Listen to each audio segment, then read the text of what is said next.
Hello दोस्तों, कैसे हैं आप सब लोग। आशा करता हूं कि आप सब लोग बहुत अच्छे होंगे और मज़े में होंगे, क्योंकि अभी तक तो पेपर होने के बाद में आप सबकी छुट्टी चल रही थी, तो आप लोग मौज काट रहे थे। अब आप लोगों की क्लासेस शुरू हो गई है, तो ज़रा पढ़ाई वढ़ाई करना शुरू कर दीजिए और देख लीजिए कि आपका सिलेबस क्या है। डरना नहीं। अब अगले फोर्थ यूनिट जो थर्ड सेमेस्टर में थे वो फोर्थ सेमेस्टर में आ गए हैं, और जो फर्स्ट में थे वो सेकंड में आ गया। सबका सेमेस्टर चेंज हो गया है। तो आप मेरी एक हेल्प कर सकते हैं कि आप लोग मेरा नंबर डिस्क्रिप्शन में मैं आज अपना नंबर दे रहा हूँ, उस नंबर पर मुझे जो भी आपके सिलेबस है अपनी अपनी यूनिट का, वो सिलेबस मुझे ज़रा व्हाट्सएप कर दीजिए, क्योंकि मुझे कम टाइम मिलता है इधर उधर ढूंढने में। तो अगर मेरे पास में इजीली अवेलेबल होगा तो मैं तुरंत उसको रिकॉर्ड कर दूंगा। और हाँ, दूसरी बात, आज हम देखेंगे बीए सेकेंड ईयर का जो फोर्थ सेमेस्टर है उसका हिंदी अनुवाद वाला जो सिलेबस है वो हम आज देखेंगे। तो इस वीडियो को शुरू करने से पहले मैं आपको बता दूं कि आप मेरे चैनल को सब्सक्राइब ज़रूर कर लीजिए, क्योंकि मैं आपको पर डे सभी सब्जेक्ट, फोर्थ सेमेस्टर के बच्चे हो या थर्ड के या फिफ्थ के, जिसके भी है, उनकी अलग अलग जो यूनिटें हैं या अलग अलग जो सब्जेक्ट है, मैं उनकी सबकी प्लेलिस्ट के तरीके से बना के सबकी वीडियो बनाऊंगा, तो आपको ढूंढने में बहुत मुश्किल नहीं होगा। अलग अलग प्लेलिस्ट रहेगी, जो सा आपको पढ़ना है उसमें जाकर आप पढ़ लीजिए। तो आप सब्सक्राइब ज़रूर कर लीजिए मेरे चैनल को। तो आज हम देखते हैं फोर्थ सेमेस्टर की हिंदी अनुवाद। तो इसमें इसका जो कोर्स कोड है वो है A010401T। तो इसका कोर्स टाइटल का नाम है हिंदी अनुवाद। इसकी पहली यूनिट है अनुवाद की अवधारणा, जिसके अंतर्गत अनुवाद, परिभाषा, स्वरूप, अनुवाद का महत्व, अनुवाद के अन्य रूप, लिप्यंतरण, मशीनी अनुवाद आदि, अनुवाद के गुण, दायित्व और अपेक्षाएं, अनुवाद में रोजगार की संभावनाएं। यूनिट 2 है अनुवाद के क्षेत्र, जिसके अंतर्गत प्रक्रिया, प्रकार, सीमाएं, अंग्रेजी हिंदी अनुवाद की समस्याएं और समाधान। यूनिट 3 अनुवाद का सामाजिक सांस्कृतिक संदर्भ, जिसके अंतर्गत संस्कृति, साहित्य और भाषा, अनुवाद और संस्कृति, अनुवाद और समाज, अनुवाद और भाषा, बहुभाषिक समाज में अनुवाद।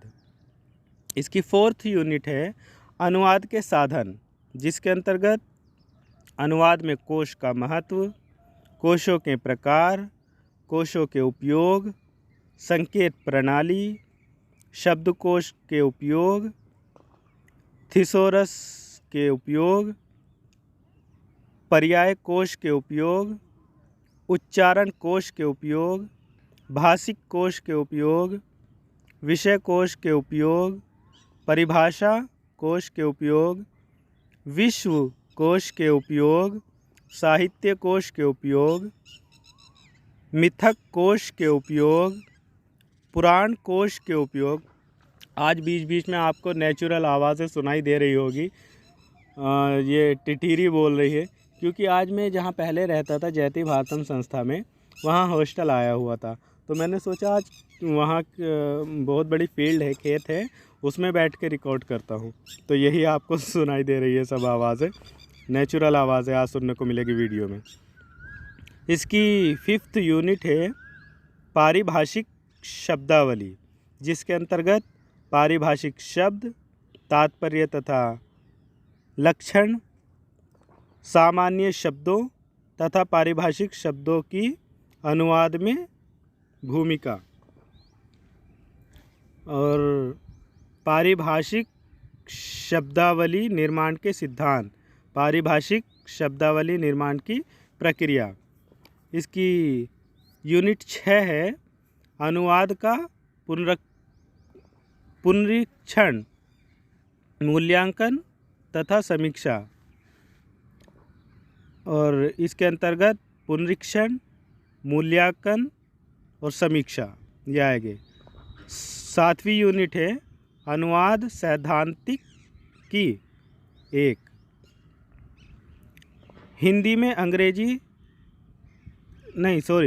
से अंग्रेजी तथा अंग्रेजी से हिंदी, जिसके अंतर्गत प्रशासनिक अनुवाद, बैंकिंग अनुवाद, विधि अनुवाद, ज्ञान विज्ञान तथा तकनीकी अनुवाद। और इसकी लास्ट यूनिट 8वीं यूनिट है अनुवाद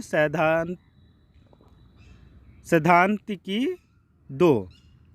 पहला जो था अनुवाद सैद्धांतिकी 1 था, अब अनुवाद सैद्धांतिकी 2 है, जिसमें हिंदी से अंग्रेजी तथा अंग्रेजी से हिंदी, इसके अंतर्गत सामाजिक विषयों का अनुवाद और सृजनात्मक अनुवाद। तो दोस्तों, आपको कैसी लगी ये वीडियो हमें कमेंट बॉक्स में बताना बिल्कुल ना भूलें। और आपको जिस भी विषय या जिस भी सिलेबस की वीडियो बनवानी है उससे रिलेटेड मुझे कमेंट बॉक्स में ज़रूर कमेंट करें। अगर आपके पास में मटेरियल है तो वो मुझे मेरे द्वारा दिए गए व्हाट्सएप नंबर पर ज़रूर सेंड कर दें। Thank you so much. फिर मिलते हैं किसी अगली वीडियो में।